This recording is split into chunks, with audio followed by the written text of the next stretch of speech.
Guest that I'm bringing forward next, David O'Brien, I met at an event. I met through a virtual event with Robin Clare. It was a writing workshop class, and David was there as a guest. He came to share his expertise and his light. And immediately, when David was part of the workshop, I just felt an instant energetic connection with him. Like, this is somebody who really walks his talk and is authentic and determined to be the change that we need to see in our world. So I met David through the workshop. We connected immediately. We followed up with some emails, and lo and behold, he was featured in our February issue of Epic with a beautiful article called Deliberate Leadership in a Distracted World. And I am very, very honored and grateful that David has decided to spend a few minutes with us. So please give me a moment while I bring him forward. And as always, give him some epic love and some epic light. Wow. Hey, the flow, for starters, the flow is a beautiful thing, right? Going with the flow. It's such a beautiful thing. I'm honored to be able to hang out with you and your crew here, your community. It's a joyful thing. So I'm going to try to get my center here on the screen. So there you are. People dizzy. Yeah, but anyway, thank you so much. That's such a kind introduction, Samantha. It's great to be with you. You're welcome. And now I'm getting feedback. Can you hear the feedback? I can't hear it. Okay, good. We're just going to keep going with the flow. So, David, I talked a little bit about, what I feel about you and with our connection, but can you tell our community a little bit more about David O'Brien and how your journey has evolved to where you are today? Well, thank you. Sure. I guess I'll start by saying that I consider myself a passionate student of leadership. I haven't figured it all out yet. I've been working on it for 32 years. And I think the whole motivation, the impetus for me doing this work came out of the belief that there's a lot of toxic leaders out there that really mess up people's lives. I saw it growing up in a family environment where my poor dad had a really mean boss. I saw it in other places, and I thought, gosh, that's terrible. These toxic people have such a ripple effect on people's lives. How do you not do that, right? And so I think my calling really is to help leaders to be better leaders, to be real authentic leaders, and ultimately to be able to lead with more clarity, more purpose, and in many ways to inspire that in other people. And so my journey has taken me from that realization at a really early age in my life to doing what I think of as my life's work, just trying to create better leaders and more kindness in this world. There's a real big driving force behind it, because we know that really effective leaders are kind people. They're respectful, they're authentic, all of that stuff, and actually that creates better outcomes for everybody. So that's right. And compassionate was a word. Compassionate is a big part of it. You think about the people in your lives who've had positive impact, and whether they had a job title or not, oftentimes the characteristics that they embody are characteristics that really embody what good leadership is really all about. Right. And what I loved about the article that you shared with Epic in the February issue is that when you speak of leadership, it's not just someone in the position of a CEO or the president of an organization. Yeah. It's really embodying the energy of being a leader in everything that we bring to our lives. So true. Yeah. And, I say in the article, the lesson that reminded me of that truth is that there's no off switch on leadership, right? When you're a leader, which really means it's about your behavior, it's about your attitude, it's about your behavior, it's about your intentions, it's about your values, it's all of those things. But really, in many ways, I think, in the years that I've done this work, you might imagine I've learned some things about leadership. And so one of my most important lessons is that leadership is a choice, because there's all kinds of people that have crossed my path over the years that had no job, let alone a title, but yet they embodied all of those positive characteristics of what really leadership is about. So I think there's such a lesson there. And then also another important lesson is that leadership, and this is what guides me. This is a daily guide post for me, that leadership is the opportunity to be a role model for the behavior you wish to see in others. Just pause and chew on that for a minute, right? Because it's really about the opportunity we have to use our influence and to be a role model for the behavior that we wish to see in others. It's a big responsibility, but I think it's an equally big opportunity. Absolutely. Absolutely. And I'm sure Lisa will be sharing part of that. She's sharing comments. So we're so grateful that you're able to, spend some time with us. So I know that you're an author. Can you tell us a little bit about that and your books? Sure. Thank you. So my first book is the Navigator's Handbook, 101 Leadership Lessons for Work and Life. And that came out in 2008. And my second book is The Navigator's Compass, 101 Steps Toward Leadership Excellence. And the Navigator theme is really central to living by our moral compass. When I was writing the first book, The Navigator's Handbook, which by the way was a 4-year journey. Wow, I think I told you that when we had the class with Robin. It was a long journey, but it ended up being the book that it was supposed to be. And I hadn't really thought of it as being life lessons, but it came out that way. And then the central theme of navigating is using your moral compass to guide you.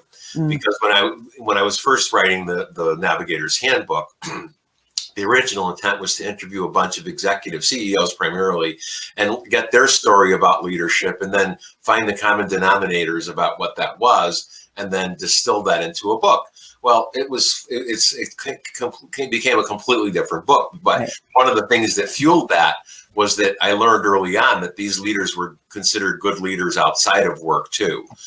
People volunteered that because I would interview the CEO, then I'd interview some of their staff to kind of validate what I had heard.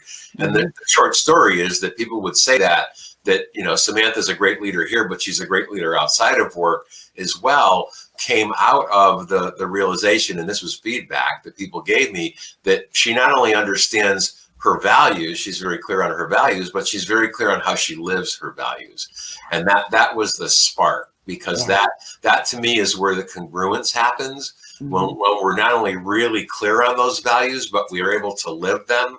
That to me is navigating. It's using our moral compass to guide us. It's our true north. I love it.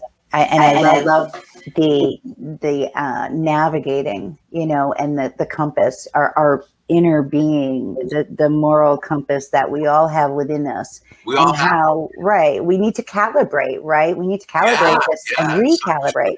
It's a constant, it's an evolution, right? Right. And I know that in the article you shared 3 questions that you look at every day, or try to every day. Can you share a little bit about that and how maybe our viewers could implement some of these tips? I would love to. Thank you for asking. And so that whole article came out of an experience that I had, now maybe 6 or 7 years ago, where I realized that I was just one very distracted guy. I was really distracted, and I talked to a lot of friends and colleagues and clients, and they were all saying the same thing. Oh yeah, we're distracted. And despite my best intentions and morning meditation, morning prayer, I would find some days that I'd be off my center by 8:30 in the morning. And then I think, oh my gosh, if I'm on my center, if I'm really clear and grounded, I know I can be the leader that I want to be, that I need to be, and that people expect me to be. And that's so critically important to me. Well, anyway, I said, okay, I've got to do something about this. And so I talked to a bunch of people, and I got some ideas, but then finally I had this realization that it was about getting more deeply connected to my moral compass. And that's where the compass calibration idea and technique and title came from. And that compass calibration technique, which I try to do every single day for about 15 minutes, is ask myself 3 questions. Number 1, what's important to me today? And I don't rush to answer that question. I just get into a quiet space. I take some time to get centered. And then I give myself the freedom to just kind of hang out with that question. What's important to me today? And when I do that, I begin to get clear on my values. I get clear on my moral compass. And then the next question is, why is that important to me today? And when I spend time thinking about why is that important to me today, that ties into the values too. But at a deeper level, it really ties into my purpose and what I need to do today. And then the third question is either how do I show up, or originally it was how do I show up? But I kind of refined it, because that really meant for me is, what do I want to be known for today? Well, if I want to be known for being kind, if I want to be known for being respectful, if I want to be known for being fully present, then I need to work on that, because it doesn't just happen. And so those three questions again are, what's important to me today? Why is it important to me today? And what do I want to be known for today? And when I take the time to get clear on those, and many days I can answer all three of them in 10 or 15 minutes. Some days I get stuck on the first one and then get distracted, but that's okay. You know, it's about progress. It's about progress, not perfection. Right. And so that gives navigating back. Yeah, it gives me a lot of clarity, you know, and it helps me to stay on that center a lot longer. Yeah. And I think that's so important. How you said that, you know, even now there are days when, you know, you have trouble quieting your mind just to hear the answers to those questions that you ask every day. Yeah. And the reason that I'm emphasizing that is, as we know, we all have that squirrel response. You know I do. Oh, Where yeah. I'll set my intentions every day, and before you know it, it's like, okay, a squirrel, another shiny object over here. Yeah. And the questions that you posed, that you gave us, I'm going to incorporate them into part of my morning routine, because I think it's important. How do I want to be remembered? Yeah. Right? How do I want to show up? How do I want to show up? How do I need to show up? You know, because listen, I know that you know this, and I know all of your viewers do too, but the intention is one thing, but being deliberate about it, right? And knowing that I need to do the work. I just can't, I can say these things. I can say I want to be kind and respectful today, but if I'm not really clear and deliberate about how I do that, and also the opportunities that I have to do that throughout the day, well, then I'm just not maybe doing it as well as I could. And I want to just try to do it pretty well, you know? Right. We're going to be putting links to, you know, the website and so on and so forth. So as you progress through 2021, what resources can you offer our community? How can they find you? Tell us a little bit about how you bring your services to them. Sure. Thank you. Well, in 2021, it's now, you know, predominantly virtual. I still do have some one-on-one time. I have clients that we do social distancing, and we spread people out in a large gymnasium or whatever, but most of it is virtual. And I suggest that people check out my website, www.workchoicesolutions.com. There's a whole bunch of information there within the learning resources, which I believe you're putting up as a banner. That's on the navigator bar. And when you click on that, there's a drop down that has a whole bunch of articles. I've been fortunate to have a whole bunch of articles published over the years. There's a number of my articles there. There's also links to 2 upcoming webinars that I would love to have your community attend. You're welcome to attend. There's no charge. On February 18th, I'll be doing one called Building a Culture of Accountability. Both of these are 1 hour, by the way, and they're free. And then on March 23rd, I'll be doing one that's titled Recalibrating Your Leadership Compass. That's also one hour in length. And they both offer some opportunities for self-reflection, a deep dive on values, particularly on the Recalibrating Your Leadership Compass. It really is about just that. It's about taking a pause and thinking about, who am I as a leader? How do I show up? Building a lot more clarity around values and intentions and purpose, and just doing what you said earlier, recalibrating our compass a bit. So I invite people to check that out. Yeah, absolutely. And we've shared the link. Both of my books are there as well, if people want to get more information on the books. Yeah, absolutely. And I want to reiterate and continue to reiterate that it's not just a leader in a corporate setting or in a job. It really is being the leader of your life. That's where it's resonating with me. It's Yeah, like, okay, Samantha, if you want to be a successful, compassionate minister, then how are you going to, what are you going to do today to bring that forward? yeah, How are you going to lead as opposed to just always reacting, yeah. So and so on. you're Yeah. so right, and you just inspired me to think of the Picasso sandwich maker story. What, tell us. This is a good example of you don't have to have a job title or even work to have to be a leader. So this was a number of maybe 7 or 8 years ago, and I'm at a client's all day up in Massachusetts, out in the Boston area, and I've got back-to-back coaching meetings all day. I had I don't know why I booked 7 coaching meetings back to back to back. I guess because it was Boston and I wanted to try to get it done in one day. Well, anyway, very long story short, it came for my half-hour lunch break, and I decided to go down to their cafeteria and get a sandwich or something. Well, I came down there and they had way too many choices. They must have had, I don't know, way too many choices. And the young lady behind the counter looked at me and she said, "You look like you need help." And I laughed and I said, "Yeah, you've got too many choices. I have no idea what I'm going to order." And then she said, "Well, what do you like? Why don't you? I'll help you out. What do you like?" Well, she asked these great questions and she got me really thinking about it. And I said, "Well, she goes, we've got some really fresh turkey. We just roasted it this morning. We've got this really great 7-grain bread." She's telling me all about this. And she's like, "How does that sound?" I said, "Well, that sounds perfect. That's what I'm going to have. I'm going to have that turkey sandwich." Long story short, she goes on to make the sandwich and she's saying, "We just got this really good, sun-dried tomato mayonnaise that I'd like to put on it. I think that would make it really well." And then she said, "I know you probably don't want to eat bacon, but a couple slices, we've got this beautiful, fresh, thick cut bacon that we made, and it would go so perfect with this sandwich."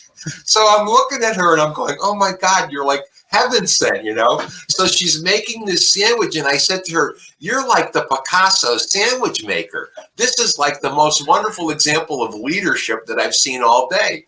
And she looked at me with this puzzled look on her face, and she said, "Well, what do you mean?" I said, "You're making that sandwich like Picasso painted." Honest to God, you're making that sandwich like Picasso painted. That's leadership. Yeah. And she was like, "Wow, nobody ever said that to me." I said, "Well, I just did." So, that to me is an example of it doesn't matter where you are in your life or what you're doing or whether you have a job or not or what, any of that. It's a choice we make, right? It's about choice. It's how we show up. And thank you for inspiring me to think of the Picasso sandwich makers. I just got a flashback to the taste of that magnificent sandwich you made. The way that you described it, I was in a mastermind yesterday with Lisa and another group that we're with, and the coach, James Roche, he said, you really have to, when you're telling stories, you really have to, give the detail and go into it. So when you were just talking about that sandwich, I actually could smell the turkey. And well, yeah, me too. I could smell it too. That's the first sensation I had when I was describing it. I was like, oh. And then I remember biting, because it was this thick, fresh bread, 7-grain bread. It was like a home run, If it weren't so far away, I'd go back there the next day for another one, I love it. Yeah. I love it. So I know that you gave us the 3 questions, and as we begin to wind down the conversation, our time goes so quickly. You gave us the 3 questions. Can you give us a couple more ideas of how we can begin to calibrate our compass in the morning? I know that there's a list of 10 in the article for anybody who wants to refer to that, but from David, what's coming to you right now? Yeah, right now at this moment, it's about giving yourself permission to explore it. What I often emphasize to folks is you don't have to figure it out. Don't set that bar, that it should be about just kind of exploring it. I'm still working on figuring it out. I haven't figured it all out. I'm just trying to get better. To me, it's about progress and not perfection. And so I would say to people, hey, listen, just give yourself permission to hang out and ask that question tomorrow, to consider, one of those questions tomorrow morning. and take that time to think about it and not rush it. And maybe there are better questions for you. You know, these are questions that work really well for me, and others have told me they've worked well for them. But I don't have the market on those questions. Those are just some questions that have worked they've created clarity for me. And so, number one, I would say give yourself permission to hang out and explore it. Maybe don't rush it. Maybe it's one question tomorrow, and maybe it's a couple days on that first question, and just let that resonate. And then maybe it's the second question: why is it important to me? At a later date. It's just, I think it's about being fair and reasonable and kind to yourself. Mm-hmm. Mm-hmm. You know? And allowing that sandwich to come together in whatever way that it's going to come together. Yeah. Giving yourself that space and honoring that. I think that's so important. Yeah. Well, I truly enjoyed our time together. It went by so quickly. Yeah. And I know that, Lisa and I are working on putting together various platforms. So I know that you're going to be back with us. I consider you a part of our EPIC community. Wow, that's a blessing. Thank you so much. Yeah. And to allow for me personally to look at that deliberate leadership, like to deliberately look within and say, okay, what can I do today? What can I do today? Has helped me personally. I know that our viewers are going to feel the same. The article is beautiful in the January, February. That's available, everybody, in the print copy, obviously, but also online. So check it out. We share David's website. He has an event coming up on February 18th. Also on March 23rd, those are about an hour-long webinars. The first one is about building a culture of accountability, and then that's February 18th. And then on the 23rd of March, it's recalibrating your leadership compass with David O'Brien. Check it out. It all can be found at www.workchoicesolutions.com. That'll be shared. David, thank you again. Oh, thank you, Samantha. And a shout out to Lisa behind the scenes there. Yeah. Hey, thank you, Lisa. Thanks, everyone. Be blessed. Have a wonderful day. And be kind to someone. That's it. With yourself. That's it. And as always, my beautiful EPIC community, I just want to say that tomorrow here in the Northeast, we're going to get some frigid temperatures. If you have any pets or know of any animals outside, please bring them in. Please bring them in. Take care of yourself. Be safe in all that you do today and throughout the weekend. Be true to who you are. Stay in alignment with that inner moral compass, right? Stay true to you as you navigate through these next few days. Stay tuned to all of our social platforms and everything going on in EPIC communities. And it is always with much love and much light that we say peace out, EPIC Scouts. Thank you. Thank you.